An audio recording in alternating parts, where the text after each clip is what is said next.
Imaginez des voitures françaises capables de dépasser le million de kilomètres et, pourtant, certains mécaniciens les détestent. Comment est-ce possible? Ces véhicules roulent pendant des décennies, traversant les générations et défiant le temps, mais leur simplicité et leur robustesse font souvent trembler. Les ateliers des voitures françaises. Dans cette vidéo, nous allons explorer 10 voitures légendaires. Chaque modèle a survécu. Là où beaucoup auraient abandonné, chacun possède d'incroyables secrets de longévité. Et chacun a sa propre raison d'agacer les mécaniciens. C'est parti! Numéro 10. Peugeot 505. La Peugeot 505 marque la fin d'une philosophie chez Peugeot. C'est la dernière grande berline de la marque conçue avant tout pour rouler longtemps, loin et souvent. À la fin des années 70, elle arrive avec une mission claire. Remplacer la 504 tout en conservant ce qui faisait sa force, robustesse, confort et endurance. Techniquement, la recette est simple, presque scolaire. Un châssis sérieux, une architecture à propulsion, des suspensions souples mais solides, et surtout des moteurs conçus pour encaisser. Les blocs diesel atmosphériques 2,3 et 2,5 sont le cœur du mythe. Peu sollicités, à injection mécanique Bosch, ils tolèrent les mauvais carburants, les entretiens espacés et les conditions difficiles. Dans de nombreux pays, ces moteurs ont dépassé sans difficulté les 700 000 km, parfois bien plus, notamment en usage taxi ou administratif. La 505 a aussi une carrière internationale impressionnante. On la retrouve en Afrique, en Amérique du Sud, en version berline, break, parfois transformée en 4x4. Ce n'est pas un hasard. Elle est faite pour rouler sur des routes imparfaites, chargées, longtemps. Alors, pourquoi les garagistes la redoutent aujourd'hui? Parce que réparer une 505 en 2025 n'a plus rien d'évident. Les pièces deviennent rares. Certaines versions demandent des connaissances spécifiques et l'accès mécanique est loin des standards modernes. Une intervention simple peut rapidement devenir chronophage. Ce n'est pas une mauvaise voiture. C'est une voiture d'un autre temps, qui roule encore, dans un monde qui n'est plus pensé pour elle. Alors rejoignez-nous pour un voyage fascinant au cœur du génie automobile français. C'est notre première vidéo, alors n'hésitez pas à la liker et à vous abonner à la chaîne si vous êtes un véritable passionné d'automobile. Numéro 9. Peugeot 205. La Peugeot 205 n'est pas seulement une citadine mythique. C'est une voiture qui a littéralement sauvé Peugeot au début des années 80. Conçue pour être légère, économique et polyvalente, elle va rapidement prouver qu'elle peut aussi être incroyablement endurante. La clé de sa longévité se trouve sous le capot, surtout côté diesel. Les moteurs XUD, en particulier les XUD7 et XUD9, sont devenus des références absolues en matière de fiabilité. Injection mécanique, conception simple, refroidissement efficace, ces blocs ont encaissé des centaines de milliers de kilomètres sans broncher. Dans certaines flottes professionnelles, dépasser les 500 000 km n'était pas exceptionnel et quelques exemplaires ont franchi le cap symbolique du million. Même les versions essence peuvent durer très longtemps, à condition d'un entretien strict, vidange fréquente, réglage régulier, et elles continuent à rouler bien au-delà de ce que leur gabarit laisse imaginer.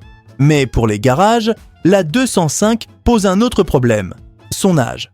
Aujourd'hui, la majorité des 205 ont plus de 30 ans. La mécanique tient, mais tout ce qui l'entoure fatigue. Durite, joints, faisceaux électriques, corrosion.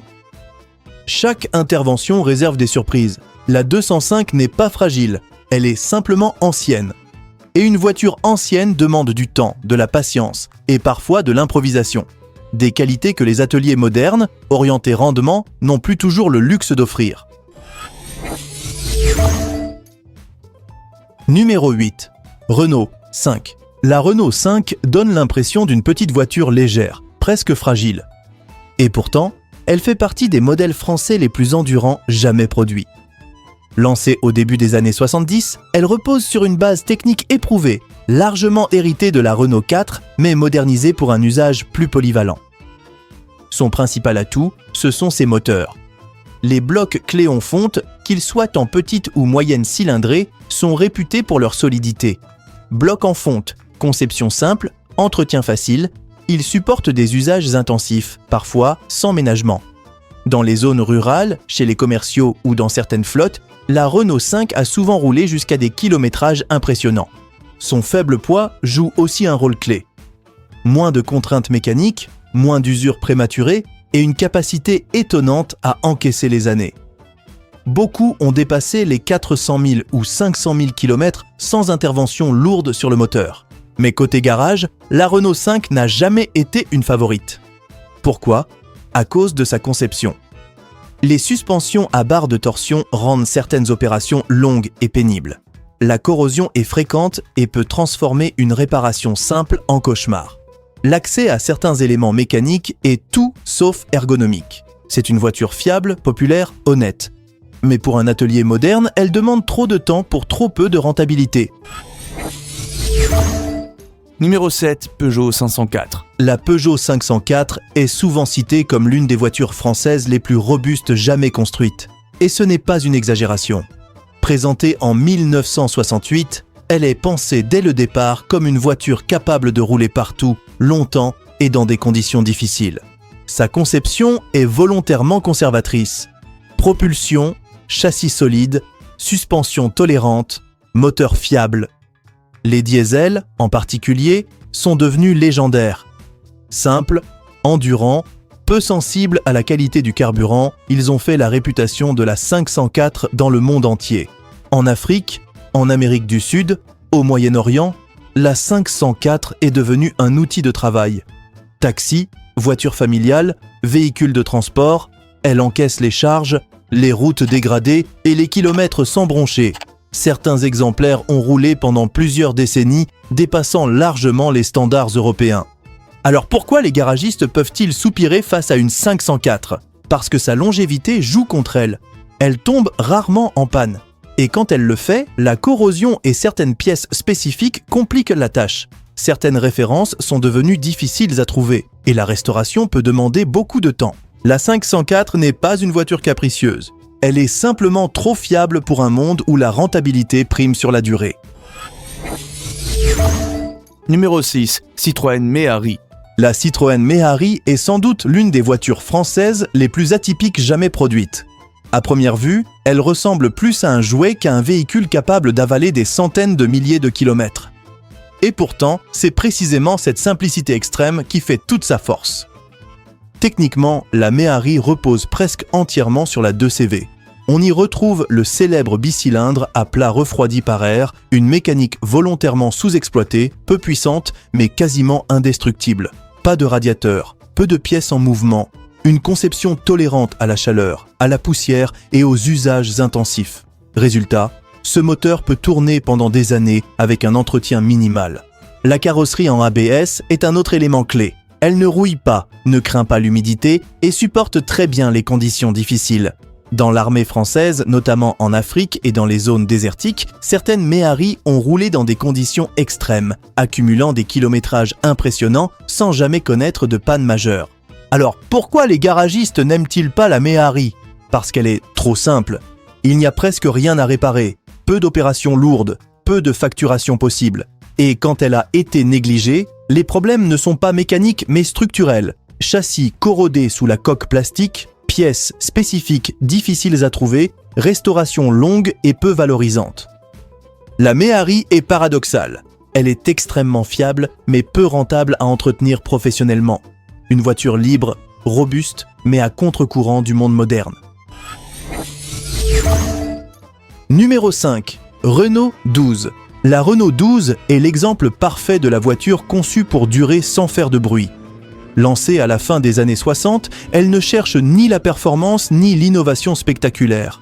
Elle vise un objectif bien plus simple, être fiable, accessible et facile à entretenir. Son cœur, c'est le moteur Cléon-Fonte. Un bloc en fonte, robuste, peu contraint, avec une distribution simple et une mécanique compréhensible par n'importe quel mécanicien formé à l'ancienne. Ce moteur accepte les mauvais traitements, les entretiens espacés et les conditions climatiques difficiles. C'est l'une des raisons pour lesquelles la Renault 12 a connu une carrière internationale exceptionnelle.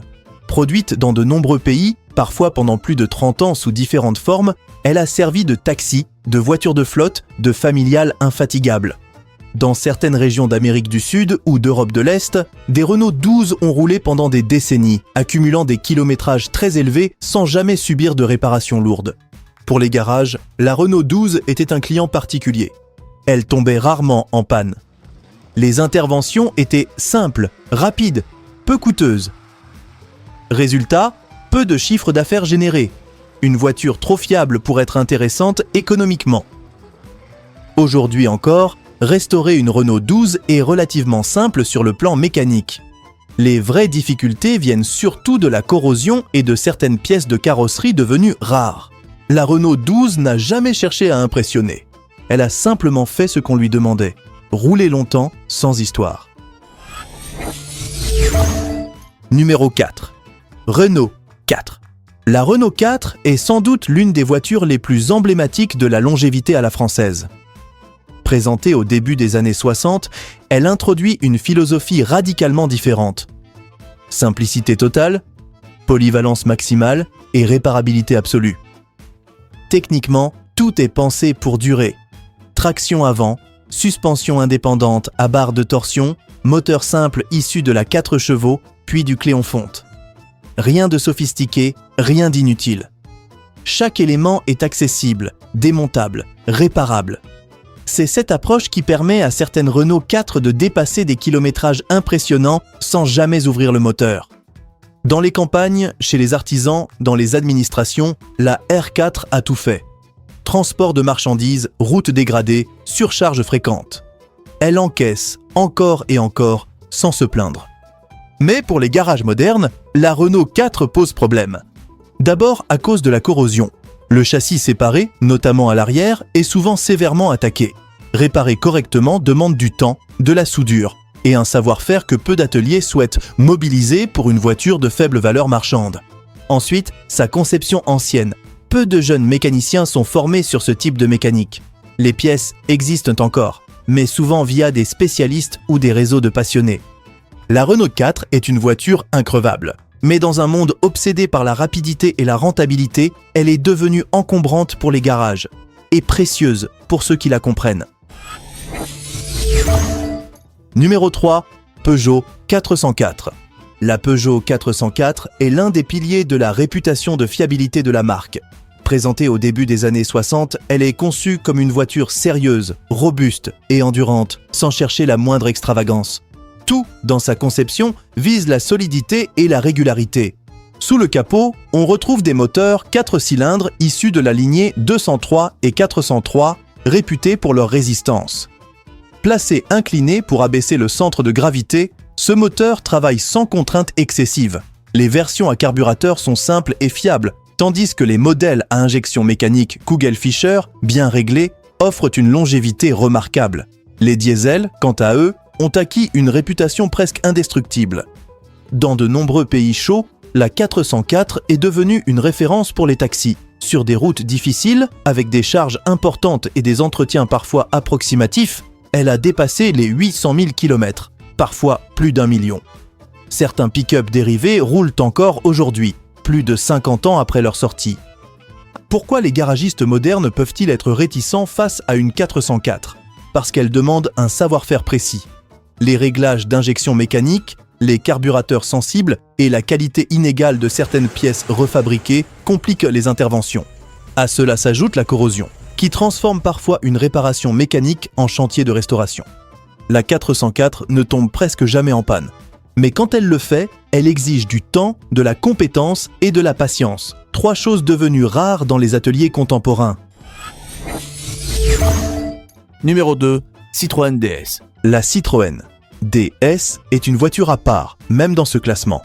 Présentée en 1955, elle ne se contente pas d'être fiable. Elle réinvente totalement l'automobile.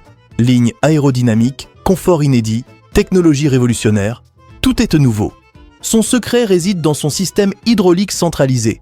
La suspension hydropneumatique, combinée à la direction assistée, au freinage et parfois à la boîte semi-automatique, offre un confort et une tenue de route sans équivalent à l'époque. Cette sophistication permet à la DS d'avaler les kilomètres sans fatiguer ni la voiture ni ses occupants. Entre de bonnes mains, une DS peut parcourir des centaines de milliers de kilomètres. Les propriétaires rigoureux, respectant les purges, l'entretien des sphères et le fluide adapté ont souvent connu des longévités exceptionnelles. Ce n'est pas une voiture fragile, contrairement à sa réputation. Alors pourquoi les garagistes la redoutent-ils ? Parce que la DS ne pardonne pas l'approximation. Une mauvaise intervention hydraulique peut entraîner une cascade de problèmes. L'accès à certains éléments est complexe, le diagnostic demande de l'expérience, et peu d'ateliers disposent encore des compétences nécessaires. La DS n'est pas trop avancée pour durer, elle était simplement trop en avance pour la majorité des garages. Une voiture extraordinaire mais exigeante qui récompense la rigueur et sanctionne l'improvisation. Au numéro 1, Citroën 2 chevaux. La première place ne pouvait revenir qu'à elle. La Citroën 2CV n'est pas seulement une voiture française emblématique, c'est un symbole d'ingénierie intelligente et de durabilité absolue. Conçue à partir d'un cahier des charges radical, la 2CV devait pouvoir rouler partout, lentement mais sûrement, avec un minimum d'entretien. Son bicylindre refroidi par air est la clé de sa longévité. Peu de pièces, pas de circuit de refroidissement liquide, des contraintes mécaniques faibles, tout est pensé pour éviter la casse. La suspension à grand débattement, la légèreté de l'ensemble et la simplicité générale permettent à la 2CV de survivre à des décennies d'usage intensif. Certains exemplaires ont dépassé le 1 million de kilomètres, non pas parce qu'ils n'ont jamais été réparés, mais parce qu'ils ont toujours pu l'être. Pourquoi les garages ont-ils entretenu une relation compliquée avec la 2CV ? Parce qu'elle échappe aux standards. Beaucoup de réparations sont peu conventionnelles, parfois peu rentables, et de nombreux propriétaires effectuent eux-mêmes l'entretien. Une voiture trop comprise par ses utilisateurs ne génère pas beaucoup de passages en atelier. La 2CV n'est pas invincible. Elle rouille, elle vieillit, elle demande de l'attention, mais elle peut être réparée indéfiniment. Et c'est précisément pour cela qu'elle mérite sa place au sommet. Et voilà, vous venez de découvrir des voitures françaises capables de franchir le 1 million de kilomètres et qui mettent les garagistes à bout. Ces véhicules prouvent que la durabilité et la simplicité peuvent être un rêve pour leurs propriétaires et un cauchemar pour les ateliers modernes. Alors dites-nous, laquelle vous intrigue le plus et que vous aimeriez voir de près ? Et surtout, n'oubliez pas de liker et de vous abonner Les Voitures Françaises pour découvrir encore plus de légendes françaises qui défient le temps. Parce qu'au final, certaines voitures survivent au temps et aux garagistes. Merci d'avoir roulé avec nous et à très vite pour d'autres découvertes mécaniques surprenantes.